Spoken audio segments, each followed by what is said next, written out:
The new ministers and deputy ministers have been appointed and will take up office as soon as they are sworn in.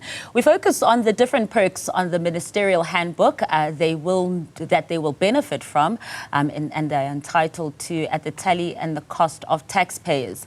Our reporter Juniour Khumalo is now at the BMW Fountains Circle in Pretoria looking at some of the vehicles that the new executives might possibly be driving in. Juniour, just looking at that background, what a pretty sight.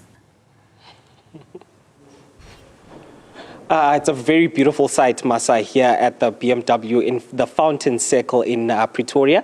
Earlier on, we were actually at the Bryanterian estate in Pretoria, just looking at some of the houses that these ministers and deputy ministers might be staying in. That particular estate actually houses about 28 of those members of the executive. So not all of them are actually going to be staying there. Some of them are actually going to be staying in Cape Town. But now I want to step out of the shot and just ask my colleague just to show you this beautiful German machine that some of those ministers are actually going to be driving in.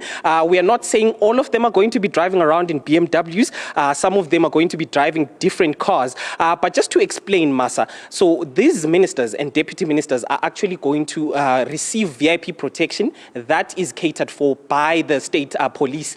So the SAPS is actually the one that provides the VIP protection that the ministers are going to get. But when it comes to the cars, as per the ministerial handbook, the cars are provided for all of the ministers by the various portfolios that they fall under. So if you are basic education like Siviwe Kwahobe, you're going to get your car from that department. But I do have a gentleman actually who is going to tell us more about these cars. His name is Richard Nwamba. Richard, thank you so much for joining us. His actual name is actually Juniour. He doesn't want to use that for today.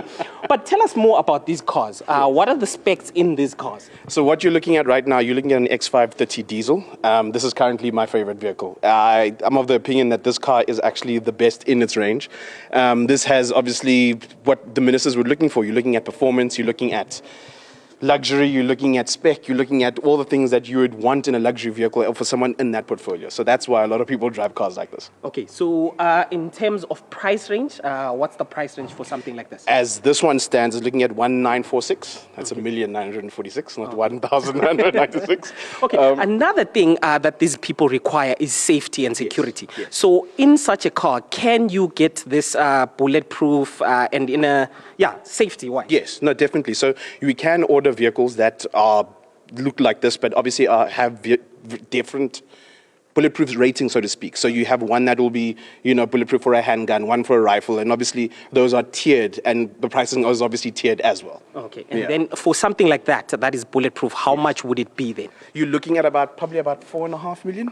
4.5 million. Close to about 5 in the next 5.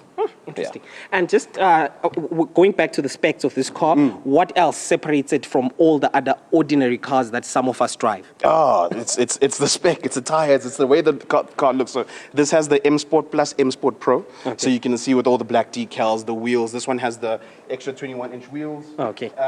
Like we have seats. Okay, yeah. Maybe we should get in closer. There we go. And this obviously has electric seats, memory seats, heated seats. You can actually even get massage seats. So it's up to you how we categorize and how we obviously spec the vehicles. But there's obviously, you mentioned that not a lot of ministers we want them to drive BMW, especially working at BMW. But they're perfect, these cars. I can't fault them, to be very honest. Okay, Masa, that is Richard now selling the BMW brand. But according to the handbook, Masa, just to speak about the cars as well. So when it comes to the handbook, it says that the ministers are supposed to get a car that is less than 700,000. So this particular car right now, as it stands, it's actually way more than what the handbook says. But a lot of these ministers either drive the X3, which is this one that we're talking about, or the X5.